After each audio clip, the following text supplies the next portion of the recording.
Olá, peritos! Meu nome é Agenor Zaparoli, eu trabalho como perito judicial e assistente técnico nas horas vagas.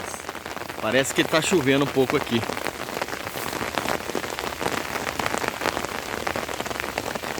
Olha que maravilha!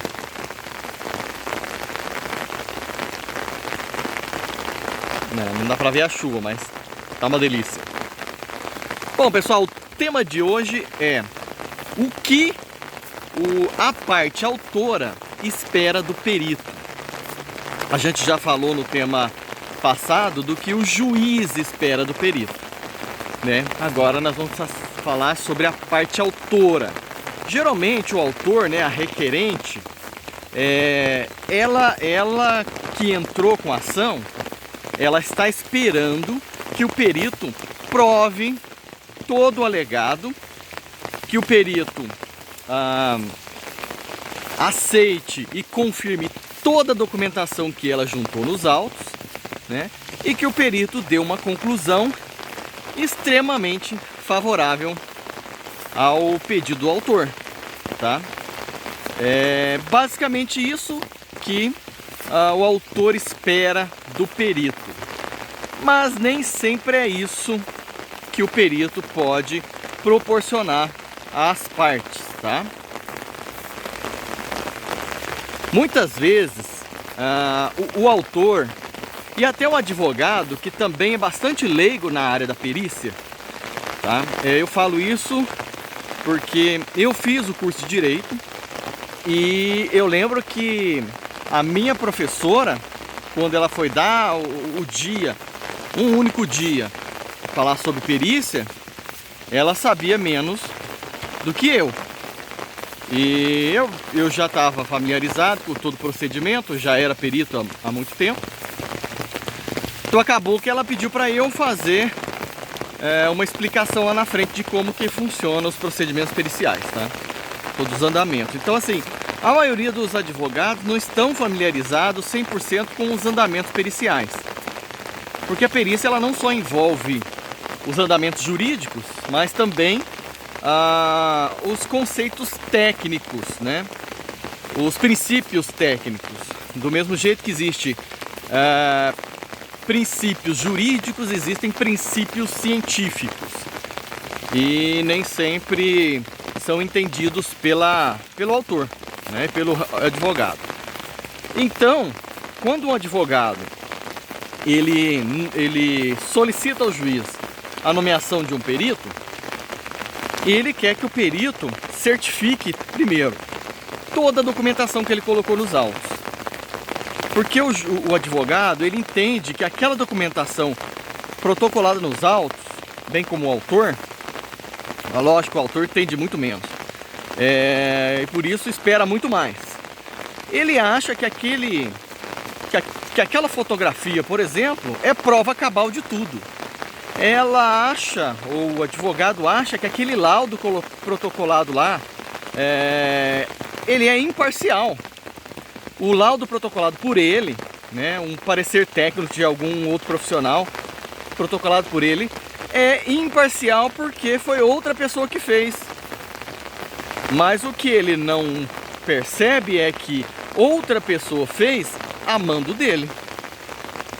Então, como ele prova que aquele laudo, aquele parecer encomendado por ele não está eivado de tendências, não está tendencioso, não puxou sardinha para o lado do autor? Como? Complicado, né? Então eles esperam e eles acreditam piamente que a documentação apresentada nos autos por eles são provas cabais. E é bem claro quando o advogado peticiona a inicial, fica bem claro que ele inclusive pede para que o juiz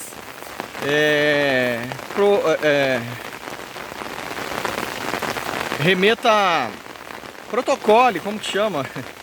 A sentença, espeça a sentença sem perícia, né?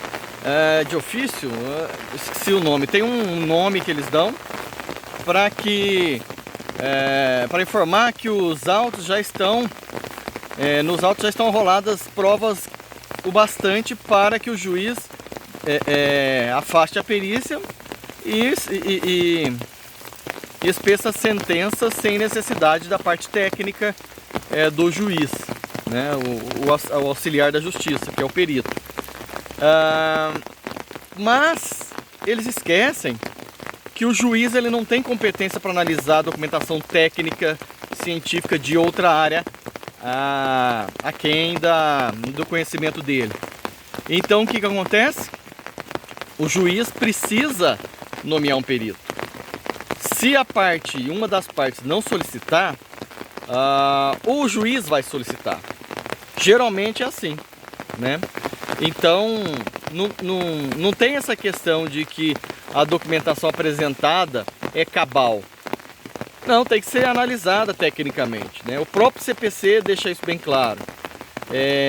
Que quando a informação é muito técnica, o juiz precisa nomear um perito, né? Ele não pode substituir, por exemplo, o perito por uma oitiva testemunhal, né? Se tem perícia, precisa de um perito e precisa ser especializado no objeto da perícia, tá?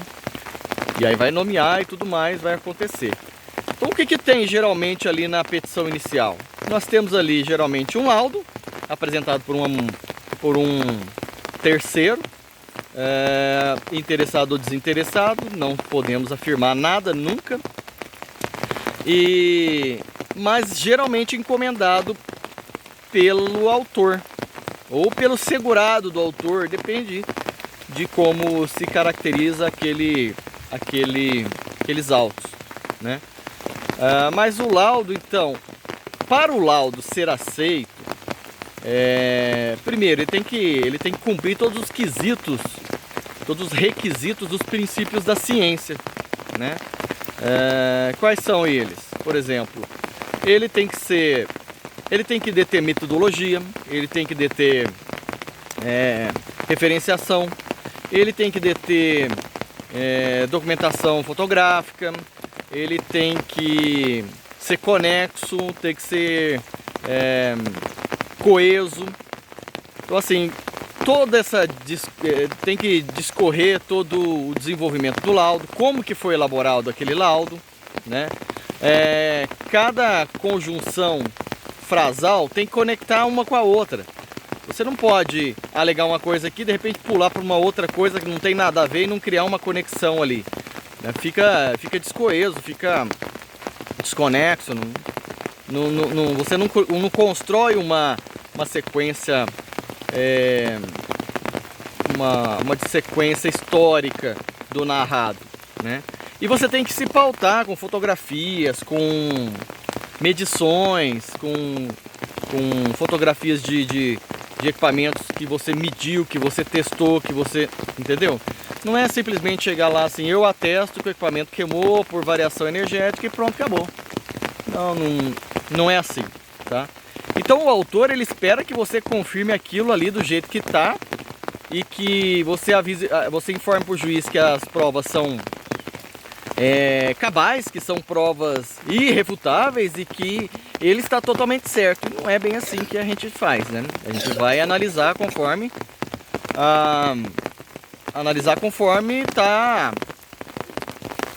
os princípios científicos, né? E aí nem sempre aquele laudo, aquela documentação será acolhida, recepcionada pelo perito da forma que o autor espera, né? Deixa eu mudar de mão aqui. Então,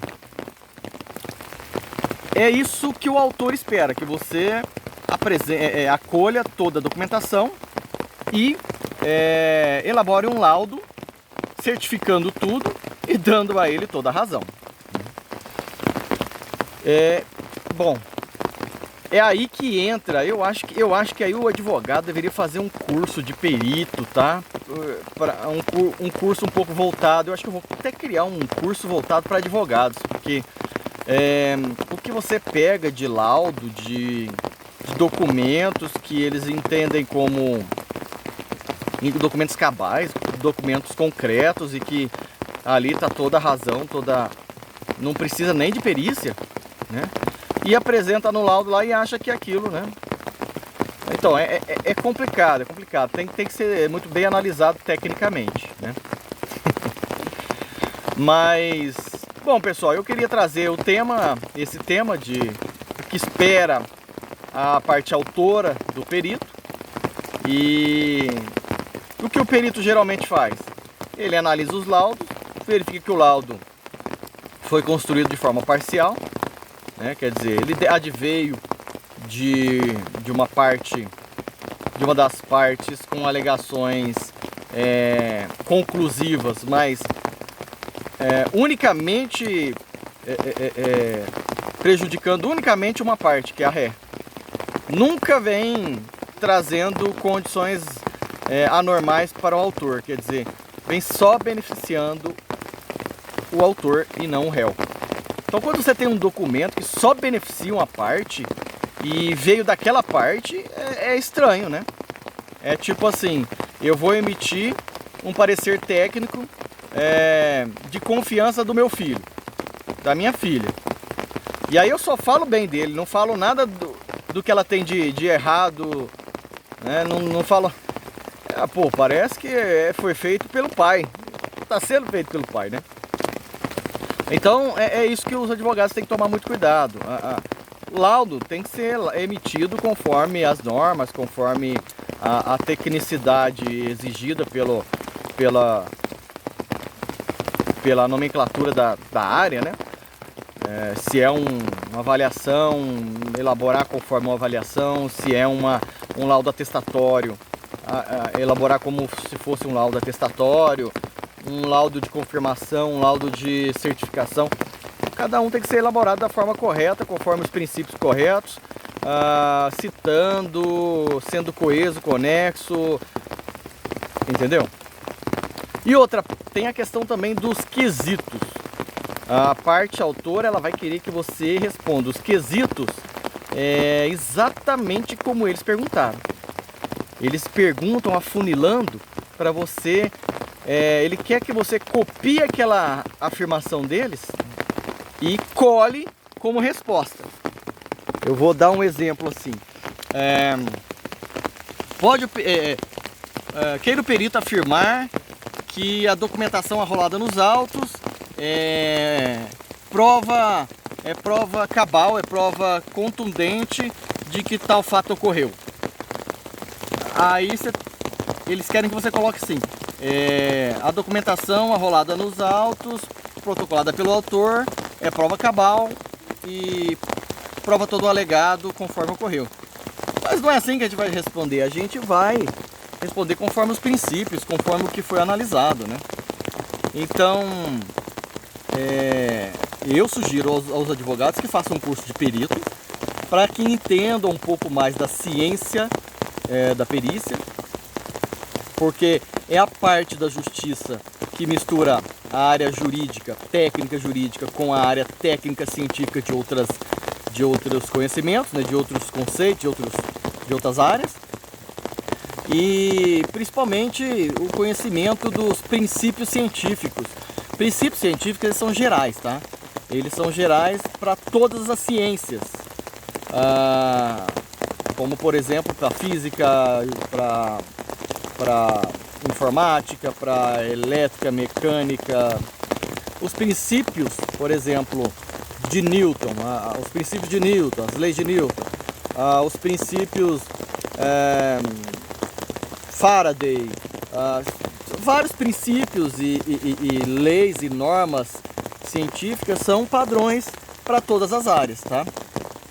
Então, se você faz um curso entendendo um pouco mais desses princípios, você consegue entender a necessidade do perito obter informações que venham certificadas da fonte. Então, um laudo simplesmente atestando que tal equipamento queimou por variação energética não é um laudo. É um parecer técnico bem intencional, né? Então, assim, sugiro aos profissionais de advocacia que façam um curso de perito e melhorem a documentação arrolada, a forma que coletam tais informações e a forma que que elas são construídas dentro dos autos, tá? Bom, pessoal, era isso aí, eu queria trazer essa questão.